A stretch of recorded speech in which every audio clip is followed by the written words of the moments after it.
Hello, everybody, and welcome back to the Human Echoes recap for Z Nation Season 3, Episode 10.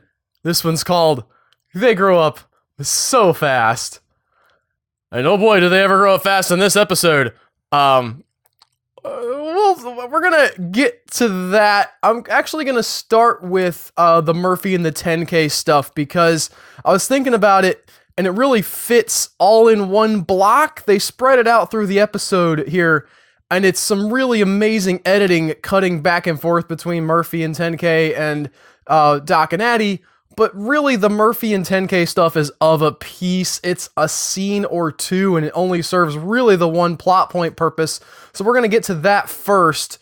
And it's an interesting culmination of this thing that we saw in the first, not the first episode, but, you know, the first proper episode of the season where Murphy has bitten 10K. And that very first moment, he lays that seed. Oh, hey, you stopped counting. You've stopped counting your zombie kills. And we haven't seen 10K start that back up. But this is kind of Murphy, like, standing on top of the coffin and pounding the nails in with a sledgehammer. Like, you've been problems for me. You've got that defiant streak. It's interesting. He's the only blend that doesn't want to be a blend other than Dr. Murch, who's out of the picture now.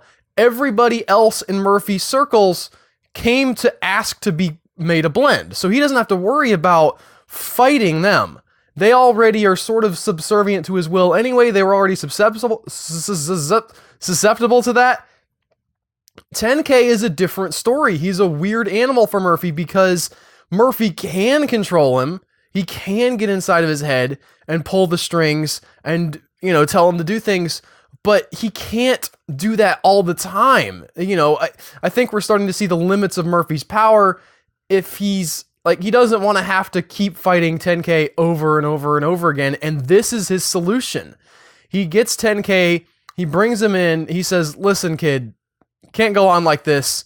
We've got to do something different, and he makes him do the Bishop thing from Aliens, where he's popping the knife between his fingers, and it was like, from a logical standpoint, I was like, I don't understand exactly what that's supposed to accomplish, but the way that they cut that scene, the way that there was the crescendo and the speed of the knife going over the fingers, and they did end up cutting in between them and Doc and Addy, and the way all that stuff fit together really sort of created this sense of growing tension and dread over what was happening with 10K and Murphy, to the point where Murphy gets inside 10K's head far enough that at least he believes he's able to flip the switch and turn off the important stuff, at least the top level stuff that is 10K. He says, you're not 10K anymore, you're Thomas. And I mean, again, we've seen him stop counting. We've seen these struggles that he's having, but to have 10K, first of all, you know, just sit there and accept that name, to do what Murphy says to him, to basically be literally brainwashed in every sense of the word. This is setting up some amazing stuff. I mean, it is amazing stuff already. It's very dramatic. It's a payoff to these seasons-long conflict between 10K and Murphy, and, you know, the way that 10K hates Murphy, and Murphy not being able to deal with 10K, and now Murphy finally has the upper hand. It's paying all that off in a big way, but it feels like it's also setting something up because you haven't killed 10K off. Exactly. We know that there's still some sliver of a remnant of him in there. However, he's not in control anymore. I mean, we see him do the single tier thing, like as he's trying to fight the control and he can't do it. Saw that. I don't know if you guys have seen the trailer for the movie. I can't remember what it was. It's one of the Key and Peele guys, and it's a horror movie about a black guy going into a white neighborhood and they're all evil. Anyway, they have that sort of same thing with the mind control where he's looking, you know, talking to the lady and she's saying, it's fine, it's fine, it's fine, and like starts crying. Great, very effective little bit of manipulation there. And I will point out that there's a possibility. This is something my wife brought up when we were watching the show. There's a possibility that 10K is faking somehow. I don't think I give that like a 5%. All right. I think that that's a very small chance. I think that the odds are super great that he's not in control anymore, that Murphy has managed to strip away all of that at least a lot of that rebellion in his head and make it so he can't resist. But I would like to put out there that my wife mentioned he might just be faking. It doesn't seem like it's going that way to me. But it's setting up another great pathos payoff, right? Eventually 10K is I think, going to strike back against Murphy somehow. And that is going to be so satisfying because I think we're going to have to see him fighting against the crew that he wants to be with, against Warren, against Addy, against Doc. He's going to be on the other side now, being Murphy's strongman, taking shots, leading the charge against these people that way down in the bottom levels of his subconscious that is he doesn't want to do. And so I think eventually we'll see a moment where he flips and turns on Murphy, and it'll be super satisfying, but that's going to be like maybe end of next season. Okay, I'm not talking about like, I don't think it's going to happen at the end of this season.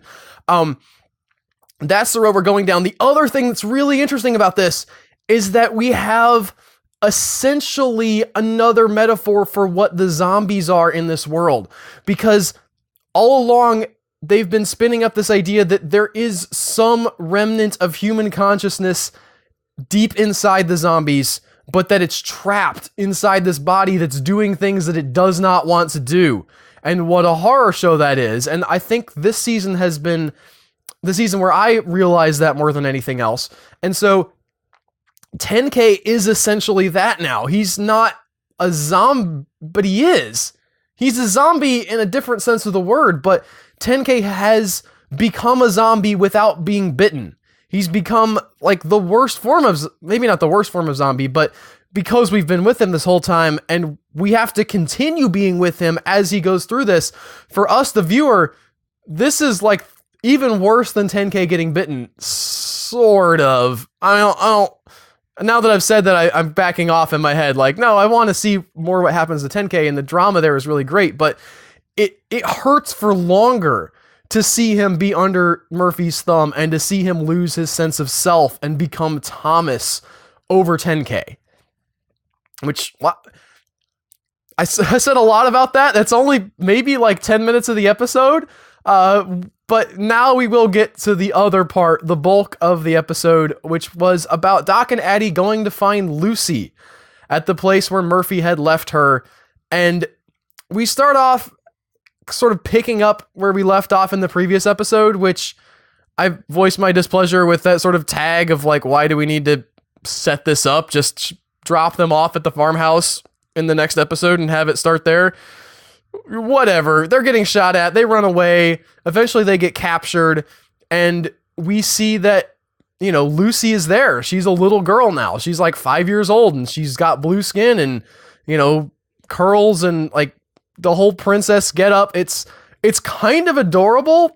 This whole section of this episode plays as this juxtaposition of horror and also adorableness. Like what happens when you have a little girl with the power to control zombies and, you know, is in control of most of the people around her? You get kind of a situation where she's so overpowered that she can, I mean, there's no limits for her. People will kill for her. The zombies will come around and do whatever for her. And it's interesting to get into her head, but and to see like how she shapes the world around her as a 5-year-old who has Murphy's power. What does she do with it? And I would say has even more than Murphy's power, because we see her two parent figures interrogating Doc and Addy. And there's a lot of yelling and like an interesting dynamic where she's sitting there and nobody's telling her like, you can't sit there and watch us potentially shoot these people. Which gives you a sense of how much power she has in the house. Addie's kind of picking up on the situation where she's looking over like, what? I think something like she's getting that there's some kind of a connection there. And then Doc, of course, gets the password wrong, which I do like that Murphy was smart enough to foresee this possible complication and say, all right, guys, if somebody else comes forward and they don't know this word that I've just told you, then they're not legit. But regardless, the most interesting thing in this scene is when the little girl, Lucy, speaks through her father's mouth. And she, asks Doc with his voice if she's a princess, if her mommy and daddy are king and queen, like where he's from, does he know her daddy? And that is a level of power and control over the blends that we have not yet seen Murphy have. We've seen him be able to tell people to do things and to, move them around. Now correct me if I'm wrong in the comments, because I could be forgetting something, but in my mind, I don't think we've ever seen Murphy make words come out of somebody's mouth. That suggests to me an even higher, more powerful level of control than what he has. And that's going to be interesting as she gets closer and closer to where he's at and gets older and older, as we see her doing in this episode, because what is Murphy going to do with a 16-year-old who's A, always got in her way, B, probably feels abandoned by him, and they're setting a lot of that stuff up in this episode, and C, has more control over his minions than he does. If that's going places. Okay, that is really going place in this show. I'm skipping ahead a little bit to kind of prediction ideas, but the groundwork they're laying here is setting up some really cool stuff. Of course, eventually Doc and Addy are able to appeal to Lucy directly to get her to convince her parents / control her parents not to kill Doc and Addy, which is what they are planning to do. And then they get kind of sucked into her weird play world. And this is one of the strongest things in the episode. There's a lot of really good stuff. This is, by the way, I don't know if I said this at the top. Love this episode. This is a return to form. I was critical the last couple. Felt like that there was a lot of missed opportunities. This one, aside from a couple issues that I'll get to, I thoroughly enjoyed. And one of the great things was seeing this play world of zombies, where you have this little girl who's played dress up with all her zombies, right? With she has the knights that are fighting with their little foam swords, and the Raggedy Ann zombie, and they're all there at her beck and call. She's got everybody wrapped around her finger, and it creates this amazing juxtaposition of horror, but also humor isn't exactly the right word. It's not, it is funny, but it's funny because it's scary.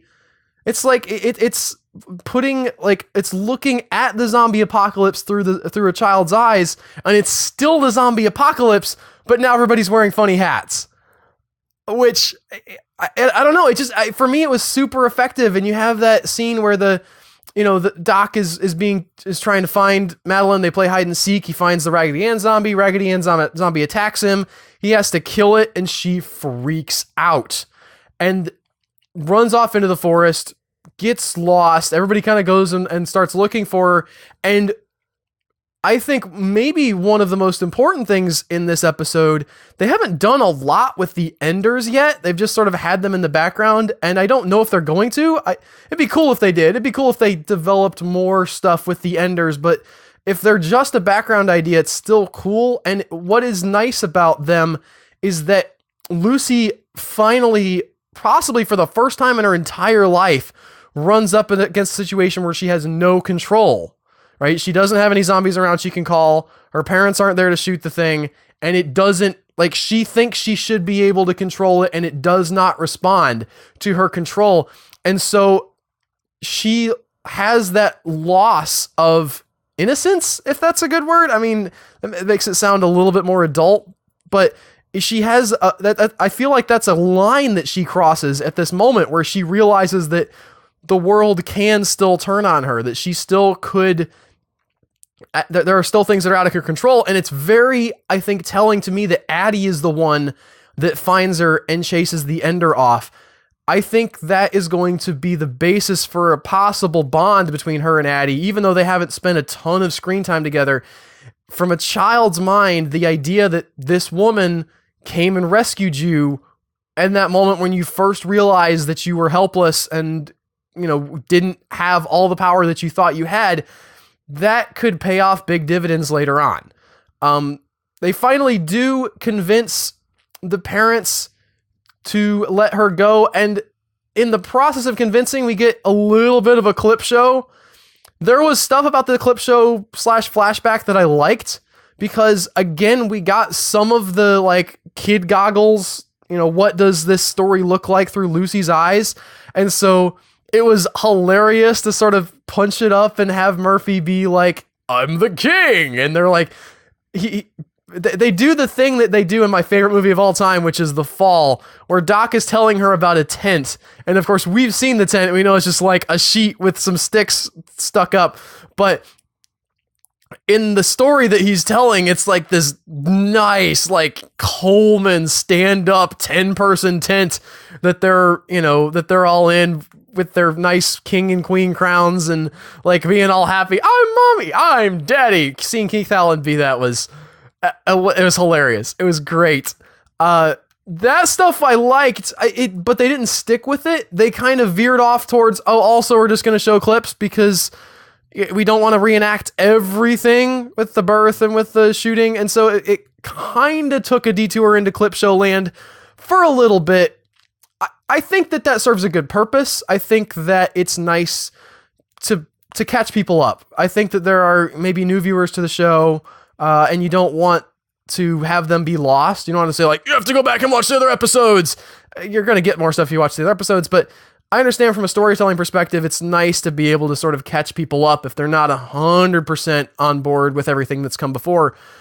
But I wanted to see more of that lens. I wanted to see more of what she sees the story like, rather than just playing the clips from the previous episodes. As fun as those were, as fun as it was to see Pie Girl again, I liked the reinterpretation, and it was there a little bit, but they were kind of inconsistent. I assume that it was a time and money issue, and I understand that, but I just would have liked a little bit more. It makes me wonder if Russell Hodgson, Doc, the actor who plays Doc and the actor who plays Murphy, like, it makes me wonder if they filmed any scenes together.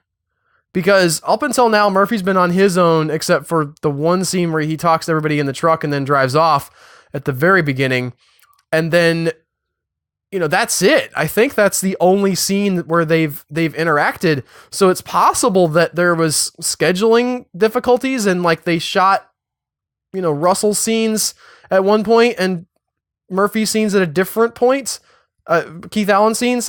I don't know for sure. I might be completely wrong about that, but there's a sense to me that says if they could have gotten all those actors together on set at the same time, they might have been able to do a little bit more of that, and Doc could have been there for the... No, he was there, though. I'm completely wrong. He shows up as the Jester, which is amazing.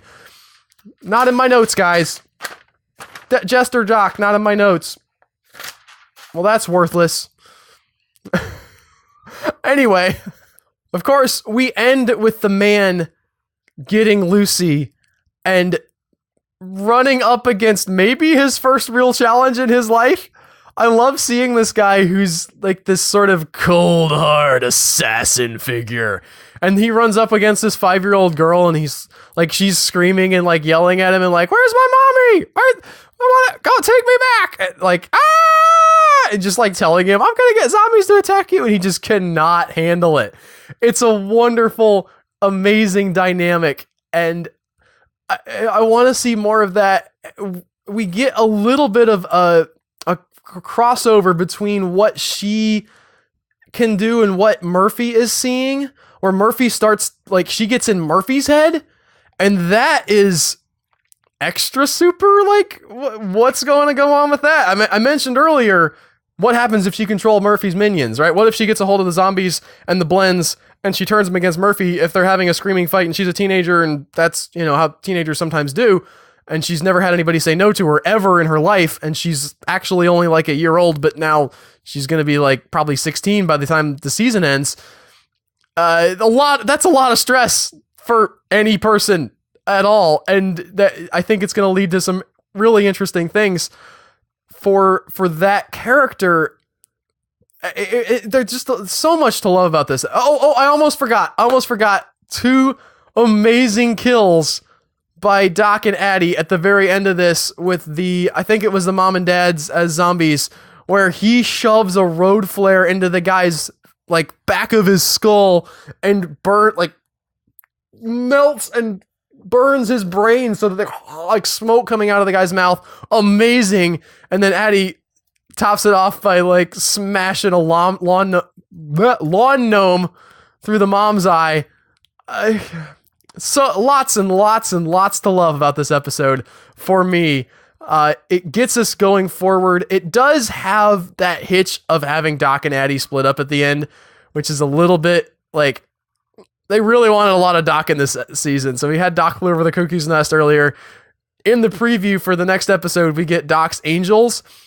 I don't know what this is going to be exactly, but it feels a lot like, just visually, it feels like it's borrowing from a movie that I've seen a while back called The Holy Mountain, which is just this weird, trippy, like, it feels like if you do acid in this movie, it's kind of superfluous because it's already acid on screen.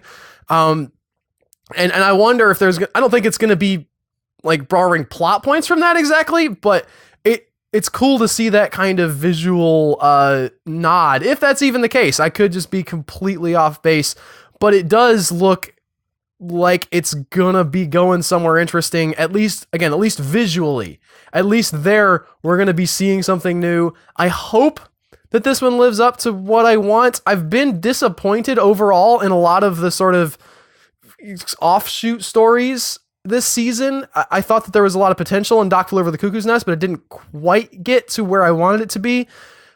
Maybe this will be the one. Maybe this will be the side episode that I'm really going to sink my teeth into. But up until now, I feel like this season has been following a trend where I'm like really invested in the main plot episodes that are moving forward, the Murphy storyline and the fight against Murphy storyline, and everything else has been a little bit fillery. Not the place from the magicians, the filler. Like, it's been filler. Anyway, that's all I have for this episode. Thank you guys so much for watching. If you like this video, click like and subscribe to the channel. We'll be following this all the way up through the grand finale. I don't know how many episodes there are in this season. Leave a comment about that too. And leave a comment about anything else you'd care to leave a comment about. Tell me I'm wrong. Tell me what your opinions were. I'd love to read them. And I will see you guys next week with another episode of the Z Nation Recap.